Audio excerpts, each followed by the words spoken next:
The marriage certificate arrived before she did. Her signature forged, her future stolen, her freedom sold to the highest bidder. When Rhonda Roche landed in Seoul, she thought she was starting a new job.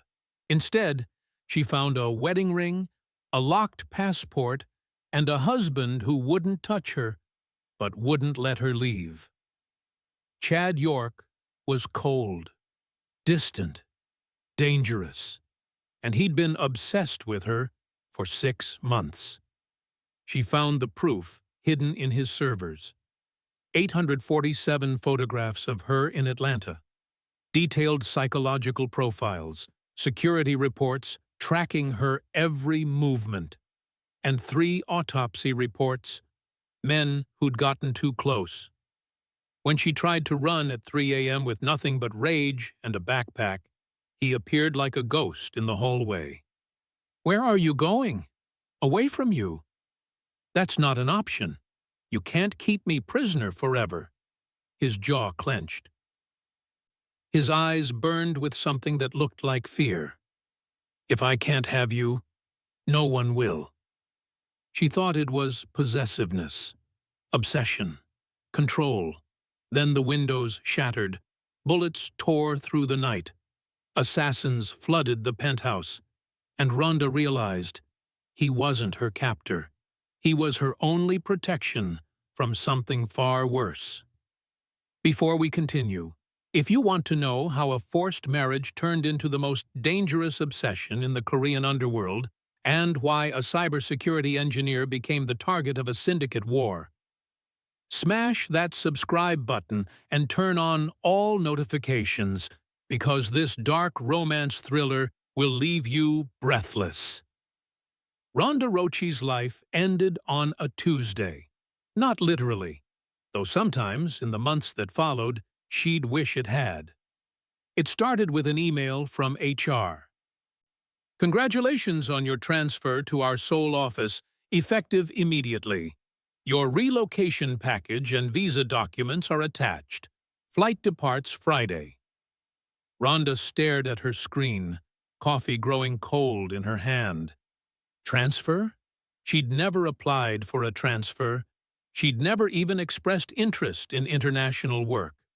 She called HR. They said it was part of a corporate restructuring. Her entire division had been acquired by Bay Industries, a Korean tech conglomerate. Her contract had been sold along with the assets. "You can't just sell people," Rhonda protested. "We sold your employment contract, Ms. Roche. It's all legal. You signed the mobility clause when you were hired." She hadn't read that clause. Nobody ever read those clauses. Within 72 hours, Rhonda was on a plane to Seoul, her entire life packed into 3 suitcases, her mother calling every hour asking what was happening, her friends texting condolences like she'd died. Bay Industries put her up in a luxury apartment, gave her a company car, assigned her a security detail for her protection as a foreign employee. The first red flag was when they confiscated her passport for visa processing. The second was when Director Han, a severe man with eyes like frozen steel, informed her she needed to sign some standard immigration documents at the district office. The third red flag was the document itself, a marriage certificate, with her signature already on it. "What the hell is this?" Rhonda demanded, staring at the Korean text with her name, Roche, Rhonda, in English letters beside a signature that looked exactly like hers but wasn't. "A formality," Director Han said smoothly. "Korean visa law requires sponsorship. Your employer has arranged a marriage of convenience to secure your work visa." "Without asking me?" "You agreed when you signed your relocation papers." "I never signed anything about marriage." "The document is legal and binding. Your visa is contingent on this marriage remaining valid." Rhonda's hands shook with rage. "Who the hell did you marry me to?" Director Han's expression didn't change. Mr. Chad York, CEO of Bay Industries. You'll meet him at the ceremony tomorrow. Ceremony? There's already a certificate. A formality for the photos. The media expects it. That's when Rhonda realized she wasn't in Korea for a job. She was a prisoner with benefits. The wedding was a cold, clinical affair, held in a private room at Bay Industries headquarters. No guests except corporate executives and photographers. No music, no flowers, no pretense of romance. Just signatures, photos, and a man who looked at her like she was a puzzle he'd already solved. Chad York was younger than she expected, maybe early 30s. Devastatingly handsome in that sharp, dangerous way that made smart women nervous. Expensive suit, perfect posture, eyes that revealed nothing. He stood when she entered, gave a slight bow. "Ms. Rochi." "Don't," Rhonda said coldly. "Don't pretend this is polite. You forged my signature. You bought my contract. You forced me into this." "Yes." The blunt admission stunned her. "That's it? Yes? No apology? No explanation? Would an apology change anything? It might make you less of a monster." Chad's lips curved slightly, not quite a smile. "I stopped pretending to be anything other than a monster years ago. It's more efficient." "Why me? Why go through all this trouble?" "Because you're valuable, and valuable things need protection." "I don't need your protection. I need my passport and a flight home." "Impossible. Your visa is tied to this marriage. If you leave, your mother loses her health care coverage, which we now sponsor. She also loses the private security we placed around her home in Atlanta." Rhonda's blood ran cold. "What did you just say?" "Your mother, Evelyn Rochi, age 58, diabetes, hypertension. She's safe, as long as you cooperate." Rhonda lunged at him. Security grabbed her before she made contact. She screamed, fought, called him every name she could think of. Chad watched impassively. Then he dismissed the guards with a wave. "You're angry. I understand. But your mother's safety is not a threat. It's a fact. There are people who would hurt her to get to you. I'm preventing that. By threatening her yourself, by making it clear she's under my protection. No one touches what belongs to me. I don't belong to you. Legally, you do. We're married. In Korea, that means something. This marriage is a lie. The certificate is real. The signatures are notarized. The photos are documented. Whether you believe it or not is irrelevant." He stepped closer, and Rhonda saw something flicker in his eyes. Something darker than simple business calculation. "Go home, Mrs. York. Get settled. We have much to discuss." "My name is Rochi." "Not anymore." The penthouse apartment was obscenely luxurious. Floor-to-ceiling windows overlooking Seoul. Marble everywhere. Art that probably cost more than Rhonda's student loans. A closet full of clothes in her exact size that she'd never ordered. And security cameras in every room except the bedroom and bathroom. She was a prisoner in a gilded cage. For the first week, Rhonda barely left her room. She video-called her mother, lying about how great everything was. She researched Korean marriage law, visa regulations, employee rights, looking for loopholes. There weren't any. Chad had constructed the perfect trap. She saw him only once that first week, at a corporate dinner she was required to attend as his wife. He played the role perfectly.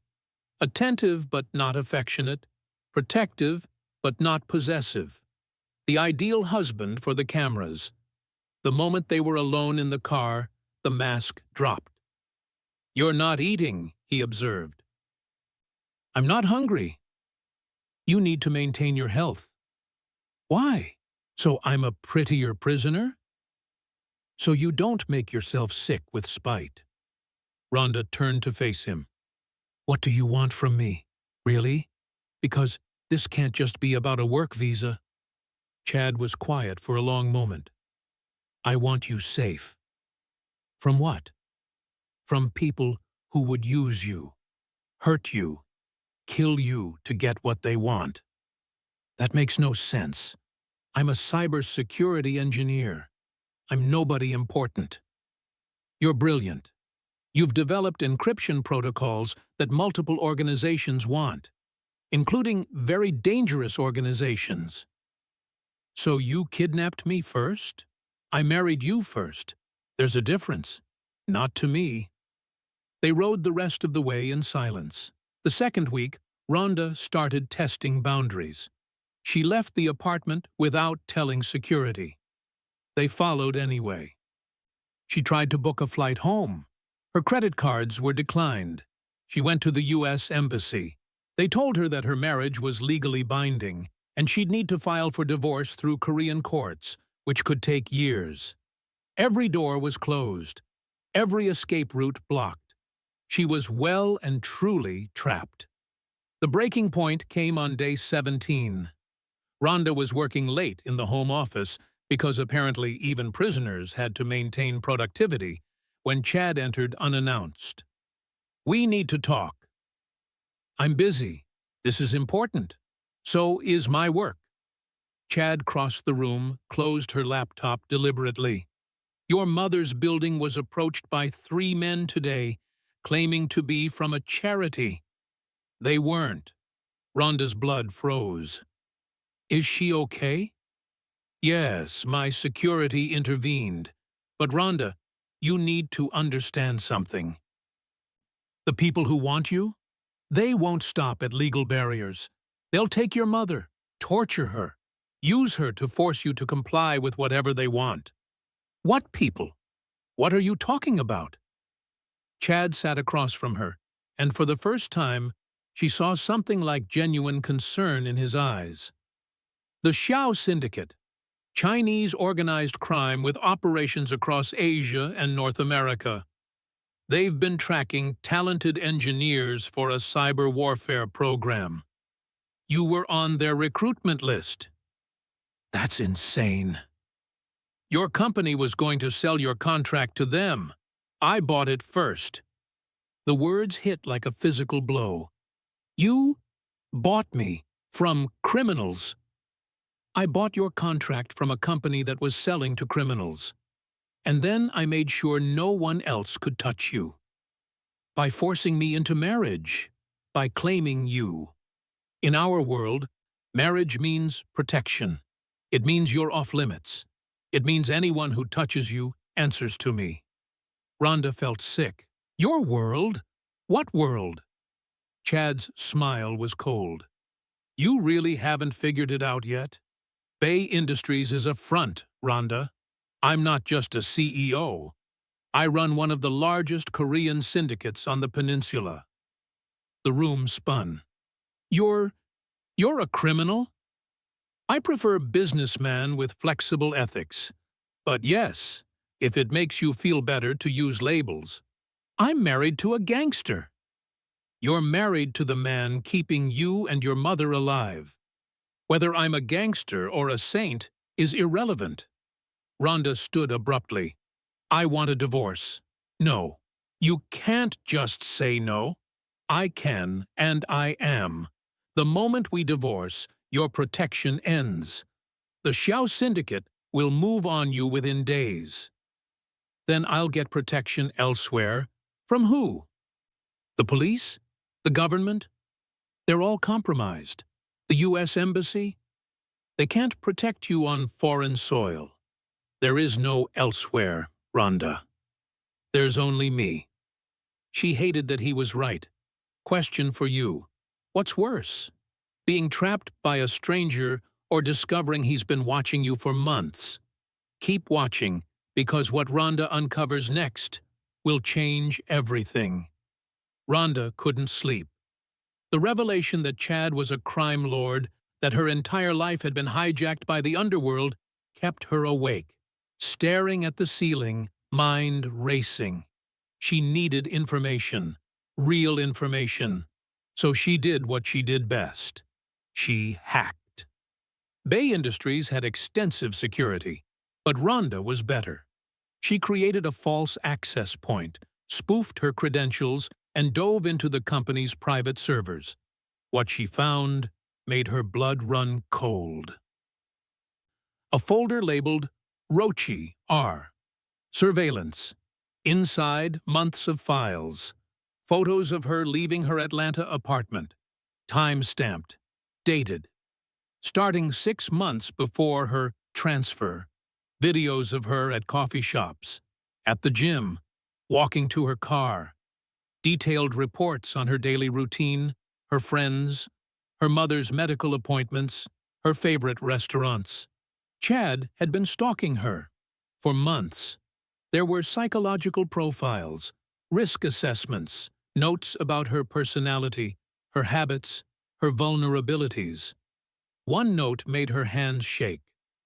Subject shows high resistance to authority, but strong protective instinct toward family. Mother is optimal leverage point.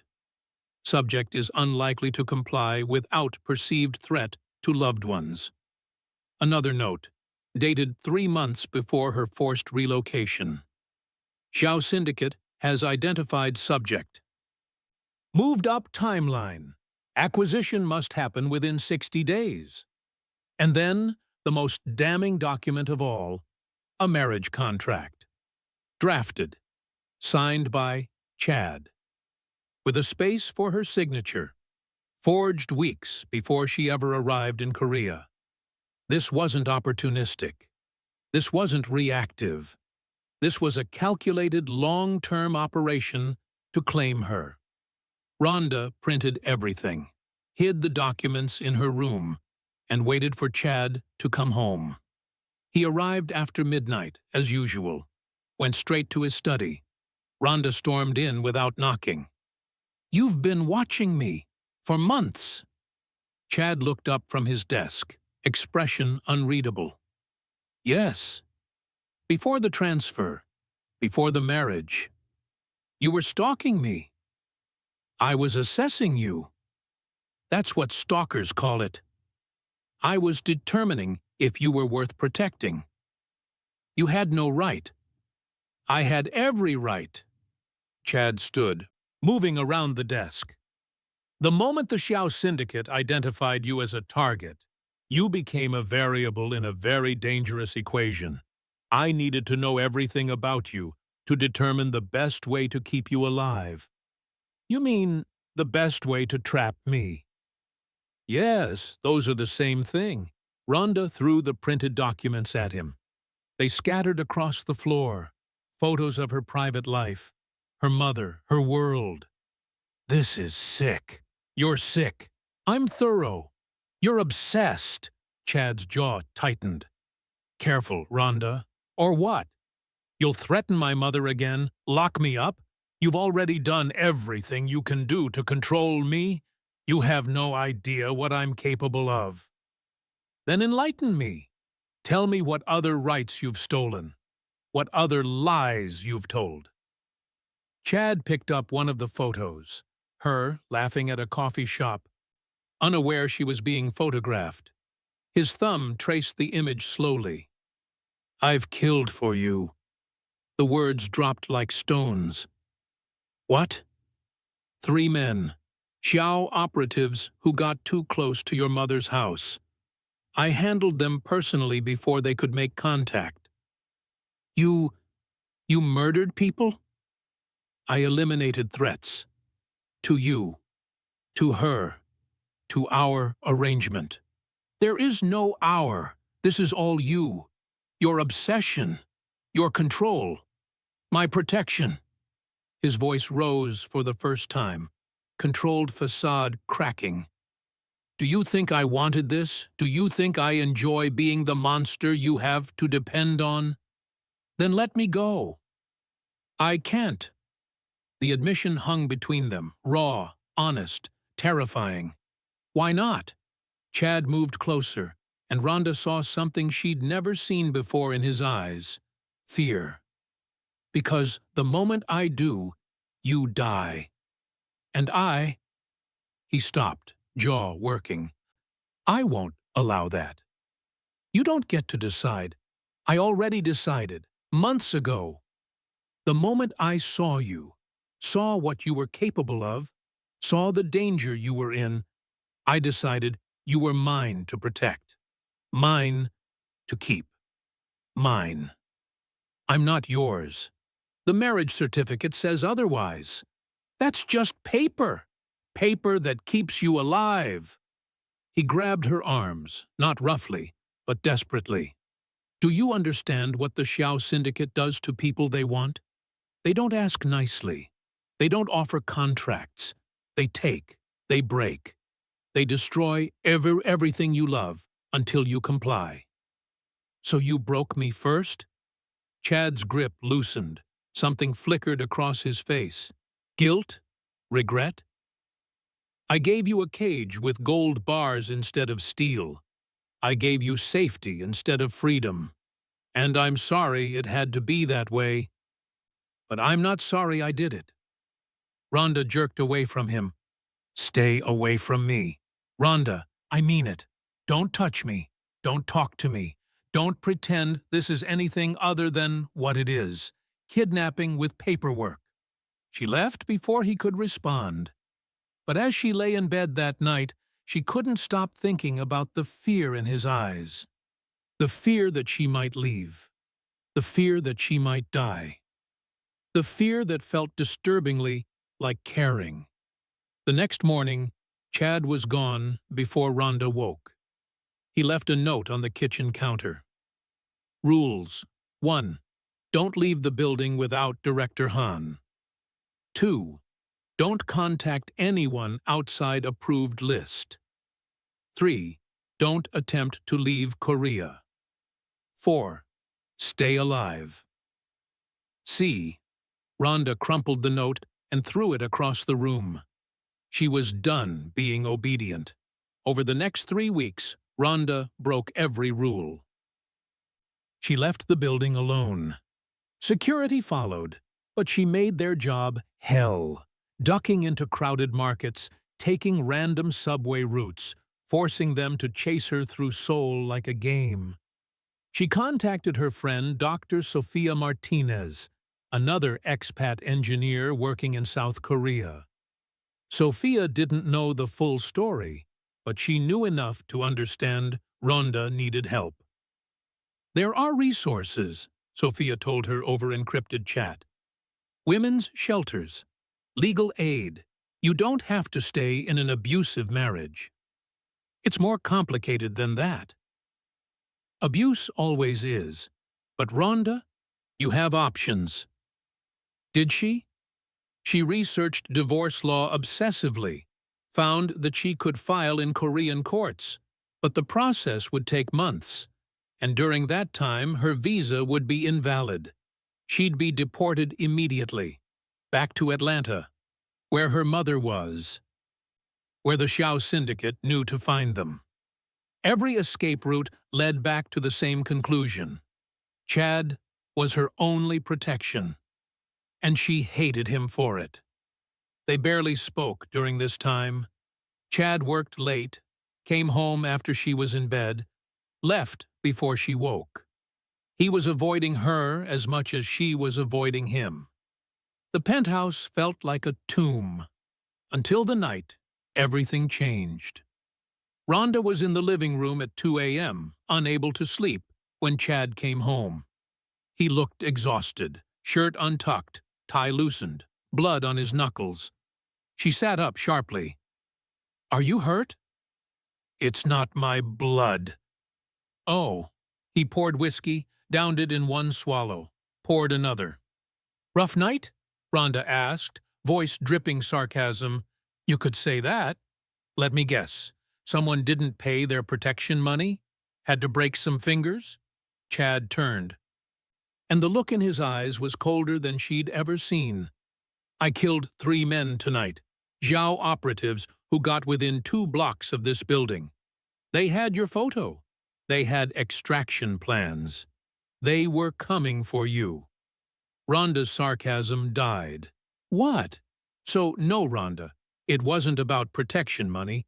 It was about keeping you alive while you play your little rebellion games, pretending you're not in danger."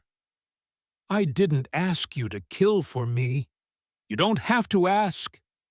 He crossed the room in 3 strides, stopping inches from her. "Every day you're alive is because I'm willing to do what needs to be done. Every breath you take is because I've made it clear to every criminal organization in Asia that touching you means war. That's not protection. That's ownership. It's the same thing in my world. Then your world is sick." "Yes." The admission seemed to break something in him. "My world is sick, violent, corrupt, and I've been part of it since I was 16 years old. I know what I am, but at least I keep you breathing." They were breathing hard, inches apart, fury and something else crackling between them. "I hate you," Rhonda whispered. "Good, hate me, as long as you're alive to do it." And then he kissed her. Not gently, not sweetly. A kiss born from months of tension, frustration, fear, and something neither wanted to name.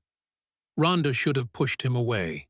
Instead, she grabbed his shirt and pulled him closer. 3 months of rage and fear and unwanted attraction exploded between them. It was violent and desperate and wrong in every way. When they broke apart, both were shaking. "This doesn't change anything," Rhonda said, voice unsteady. "I know. I still hate you. I know.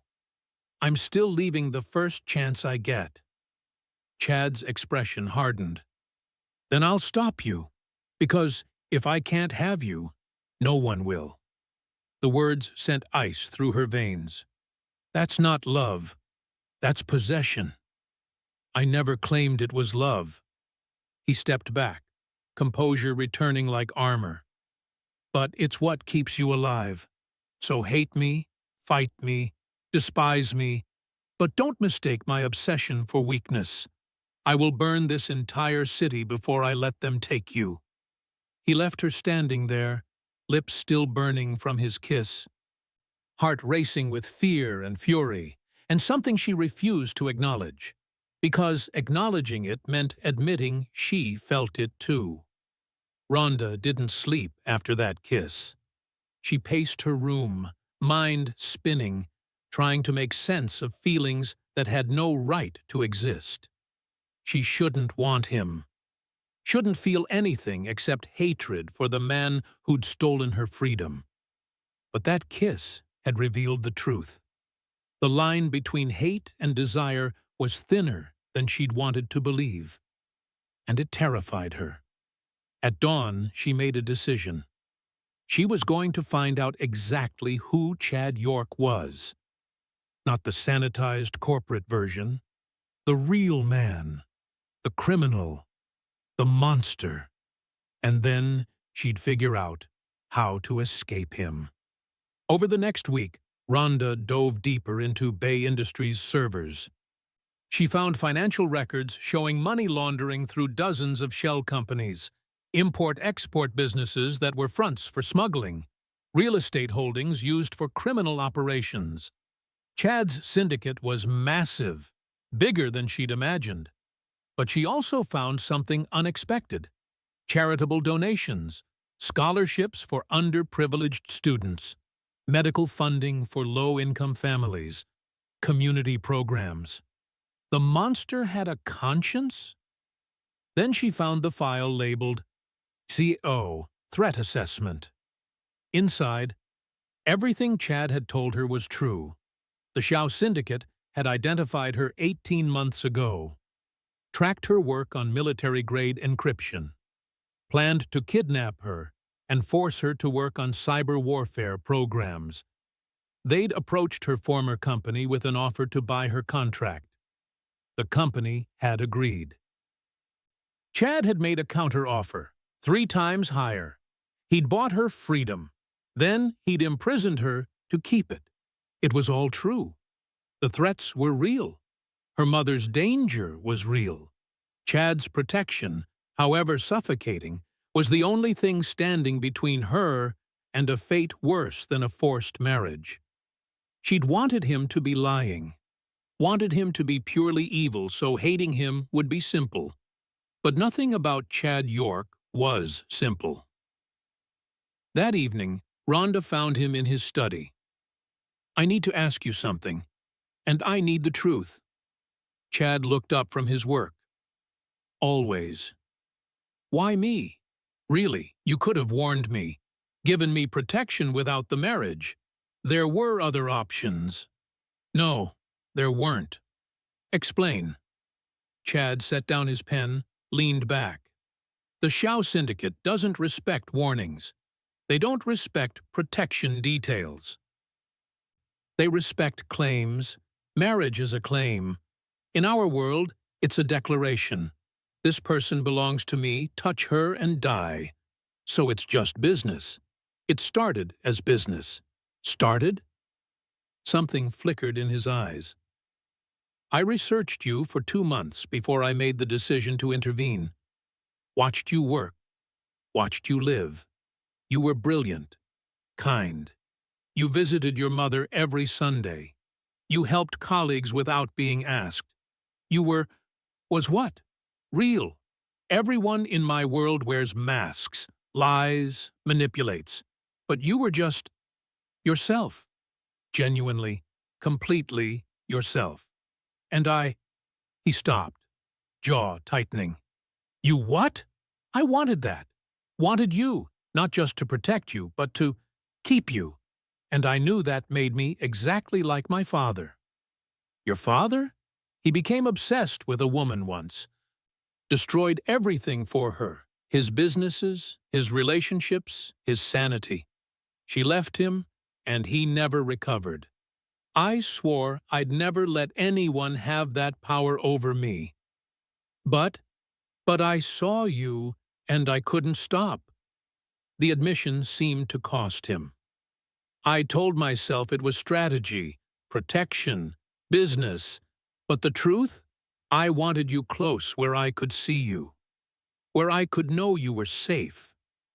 Where you were mine." "That's not love, Chad. That's obsession." "I know, but it's the only thing I'm capable of." Rhonda should have been horrified. Should have run. Instead, she heard herself asking, "Do you regret it? Forcing this marriage?" "No, because you're alive. Even though I hate you, even then." They stared at each other across the desk. Two people trapped in a cage of Chad's making, neither able to escape the pull between them. "I don't know if I can ever forgive you," Rhonda said quietly. "I'm not asking for forgiveness. Just your survival." "What if I want more than survival?" "Like what?" "Freedom. Choice. A life that's mine." "I can't give you those things, not while the threat exists." "Then we're at an impasse." "Yeah." Rhonda turned to leave, then paused. "For what it's worth, I believe you wanted to protect me. I just wish you'd asked first." "If I'd asked, would you have said yes?" "No." "Then I made the right choice. For you, not for me." She left him sitting in the study, and neither of them knew that in 72 hours everything would shatter. Here's a question. What happens when a woman who refuses to be owned finally reaches her breaking point? Watch what happens next, because this explosion will change everything. It started over dinner, a rare occasion when they were both home and forced by circumstance to share a meal. The dining table felt like a battlefield. "I spoke with your mother today," Chad said casually, cutting his steak. Rhonda's fork froze halfway to her mouth. You what? She called the office. I assured her you were settling in well. You had no right. I'm your husband. I have every right. On paper, not in reality. The paper is the reality. You need to accept that. Something in Rhonda snapped. Accept it? Accept it? She stood abruptly, chair scraping back. You forged my signature. You stalked me for months. You bought my contract like I'm property. And now you're talking to my mother pretending to be some loving husband, instead of the criminal who kidnapped me. Chad set down his knife with deliberate precision. I saved you. You imprisoned me. From people who would do far worse. You are the worst thing. The words echoed in the silence. Chad stood slowly, and Rhonda saw danger flash in his eyes. Take that back. No, because it's true. You're not my protector. You're my jailer. And I'm done pretending this is anything other than what it is. A cage. If you truly believed that, you wouldn't have kissed me back. The reminder of that night made her face burn. That was a mistake. Was it? Or was it the first honest thing between us? You want honesty? Rhonda laughed bitterly. Fine. I feel suffocated, trapped. Every day in this apartment feels like drowning. You think you're keeping me safe, but you're killing me slowly. Dramatic. I'm serious. I can't breathe here. I can't think. I can't be myself when every decision is made for me. Then what do you want? I want out. No. You can't just say no. Yes, I can. Because the moment you leave, you're dead, and I won't allow that. You don't get to decide.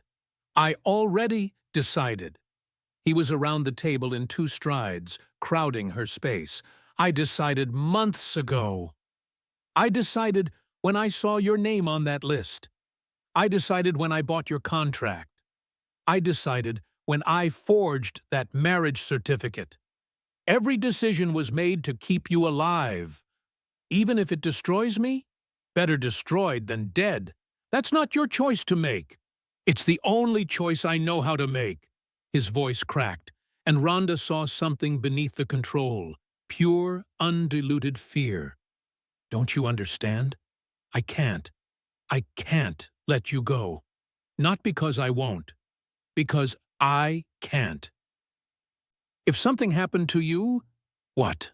What would happen? I'd burn the world, and myself with it. The confession hung between them, raw and terrifying. Chad, I know it's wrong. I know I'm wrong, but I can't stop. Can't undo what I've done. Can't let you walk into danger just because you want freedom. Then we're both prisoners. Yes. They stood inches apart, breathing hard, electricity crackling. I hate you, Rhonda whispered. I know. I hate that you did this.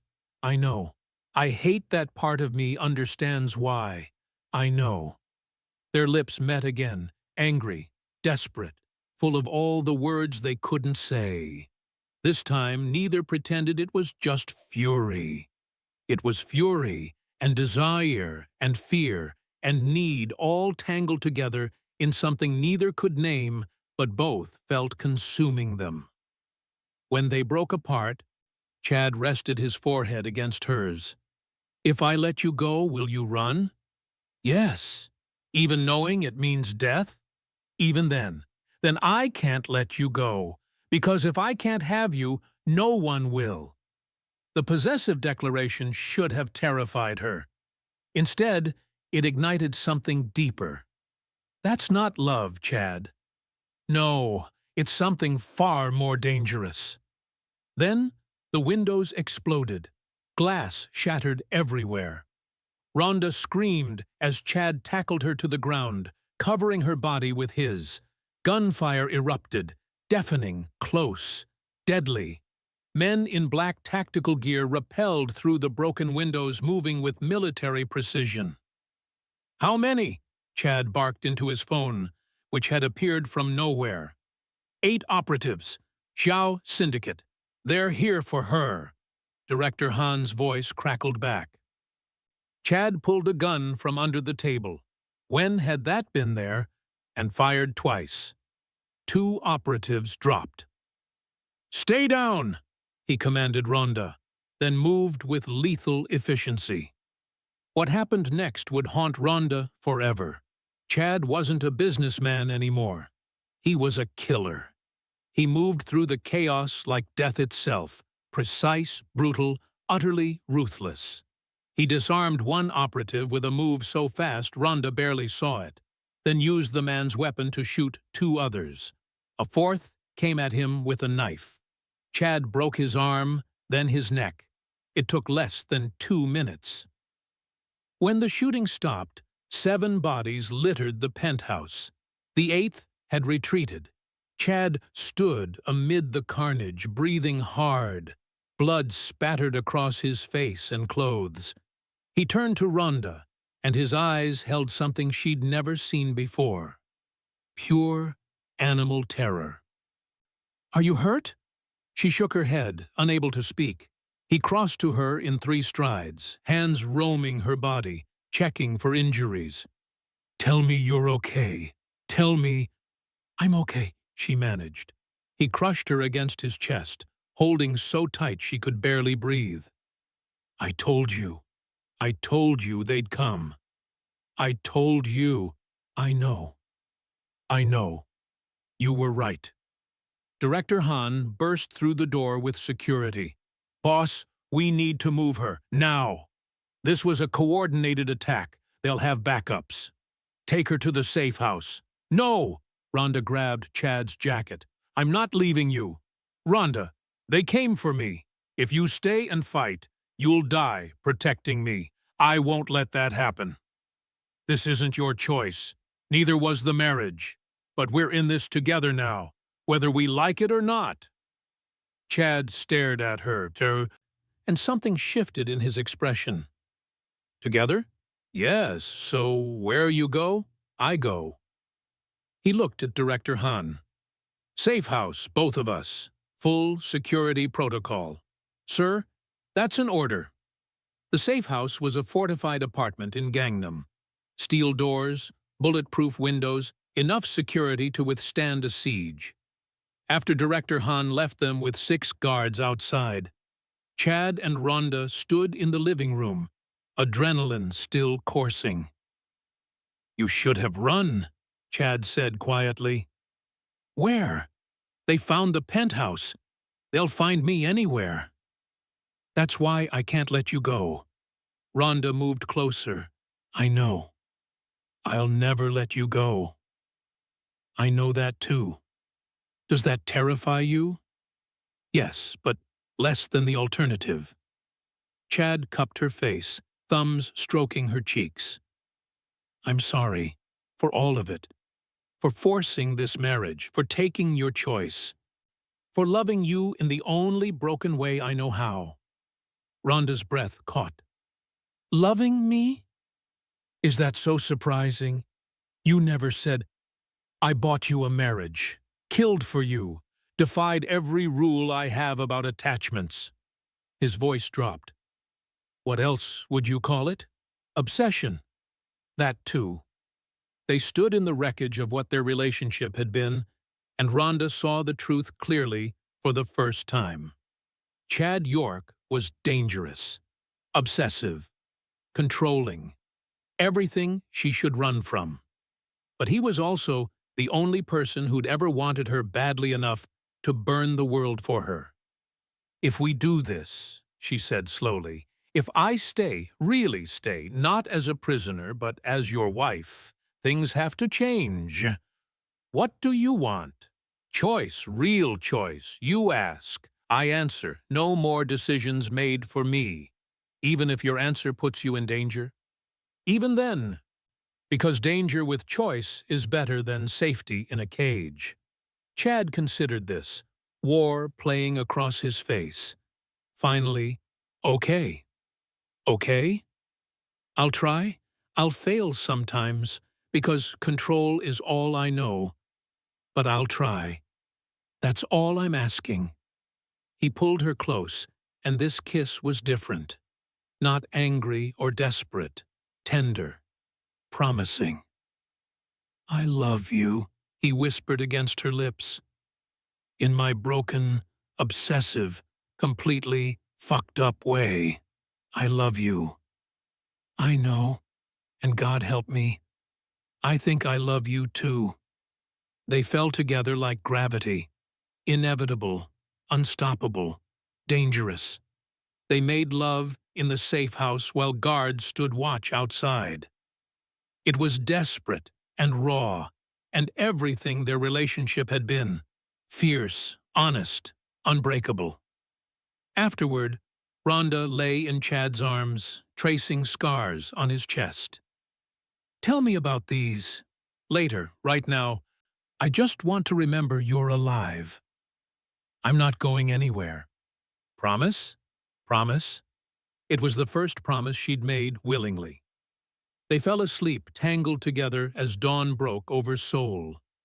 Rhonda woke to find Chad already up, standing by the window in just his slacks, phone pressed to his ear. His expression was stone. When he hung up, Rhonda knew immediately. Bad news. "What happened?" "Li Wei, the Xiao Syndicate leader. He's issued a statement." "What kind of statement?" Chad turned, and Rhonda saw fury in his eyes. "He's put a $5 million bounty on you. Any syndicate that delivers you to him gets paid and gains favorable terms in Xiao territory." "What does that mean?" "It means every criminal organization in Asia is now hunting you. It means last night's attack was just the beginning." He crossed to her, gripped her shoulders. "It means war. What do we do?" "We finish this. I'm going to kill Li Wei. Destroy the Xiao Syndicate. Make it clear that touching you means death for everyone involved." "That's suicide. It's the only way. As long as he lives, you're a target." "Chad, no. I will burn their entire world to the ground before I let them take you." His voice was steel. "This is what I do, Rhonda. This is who I am. And I'm going to show Li Wei exactly why no one touches what's mine." Rhonda saw the truth. He wasn't just protecting her. He was going to war for her. "Then I'm coming with you." "Absolutely not. You said things would change. You said I get a choice. This is me choosing. We fight together or not at all." They stared at each other. Two people who'd started as prisoner and jailer became something far more dangerous. "Together?" Chad asked. "Together. Because love in the criminal underworld wasn't about flowers and promises. It was about standing back to back against the world and refusing to fall." The plan was simple. Strike first. Chad's organization mobilized overnight. Every asset, every connection, every favor owed. Rhonda used her skills to hack Xiao Syndicate's communications, feeding Chad real-time intelligence on their operations. "They have a shipment coming into Busan port tonight," she reported. "Weapons. If we intercept it, we cripple their offensive capability." Chad was already on the phone. "Director Han, mobilize Team 3. We're hitting Busan." Over the next 72 hours, Chad's organization and the Xiao Syndicate engaged in open warfare. Shipments intercepted. Safe houses raided. Operatives eliminated.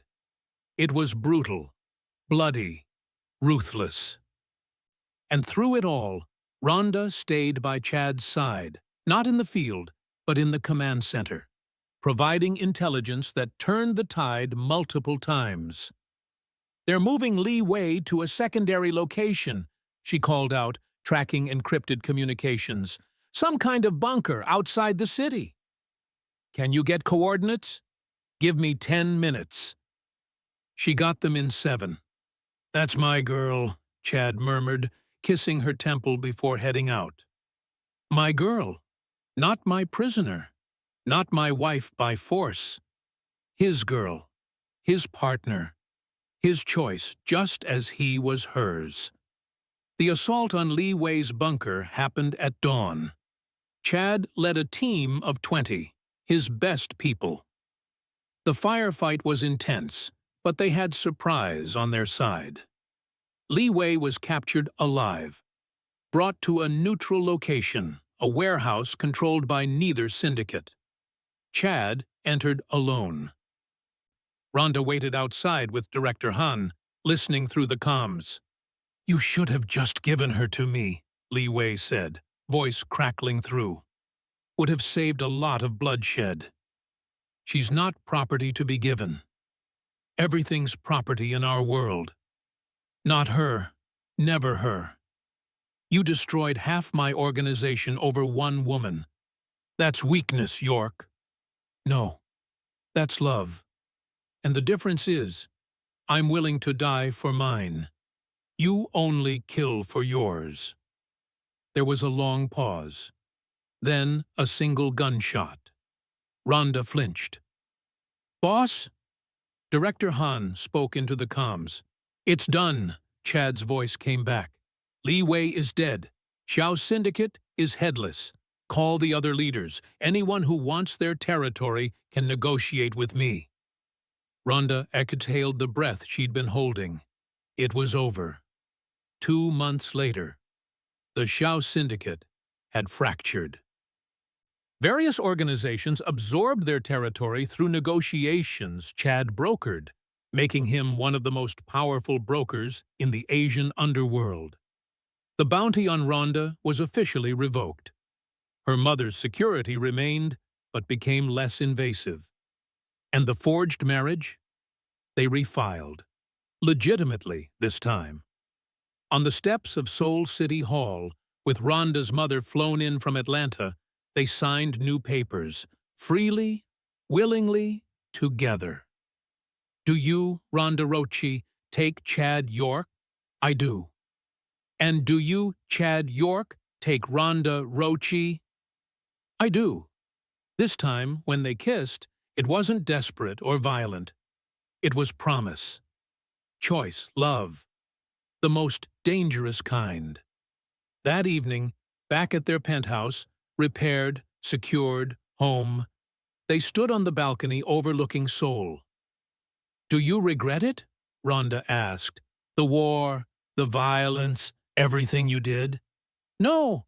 I'd do it again. 1,000 times." Chad pulled her close. "But I am sorry it took violence to show you the truth." "What truth?"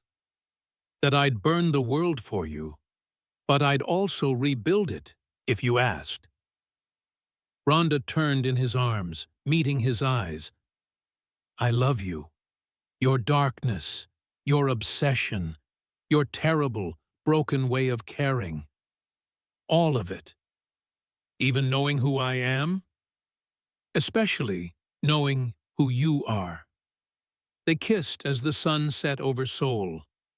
Two people who'd found love in the most unlikely, dangerous, impossible way. Because sometimes love isn't gentle. Sometimes it's violent and possessive and all-consuming. And sometimes that's exactly what survival looks like. 1 year later, Rhonda stood in Bay Industries' cybersecurity division, now officially hers to run. Chad had made good on his promise. Choice. She chose to work. Chose to build legitimate security systems. Chose to use her skills for protection rather than warfare. But she also chose him. Every day. Their marriage wasn't conventional. How could it be with a husband who ran a criminal empire? But it was real. Built on brutal honesty, fierce loyalty, and a love that had survived everything thrown at it. "Mrs. York?" An assistant poked her head in. "Your husband is here." Rhonda smiled. "Send him in." Chad entered, still in his business suit, looking every inch the respectable CEO. But Rhonda saw past the mask to the dangerous man underneath, the one who'd killed for her, fought for her, nearly destroyed himself for her. "Ready for dinner?" he asked. "Always." He kissed her, gentle, familiar. "Home." "I love you," he murmured. "I know, and if you ever forget, I'll remind you." "How?" "By staying. Every single day. Because that's my choice."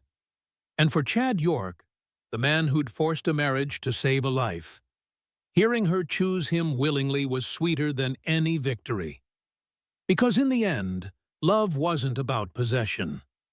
It was about two people choosing each other, even when the world burned around them. Especially then. So that's how 5 words, "If I can't have you, no one will," became a declaration of war and a vow of love. Rhonda Roche was forced into a marriage she never wanted.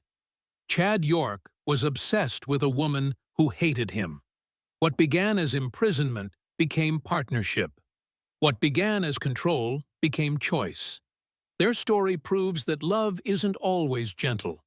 Sometimes it's fierce, possessive, and born from darkness.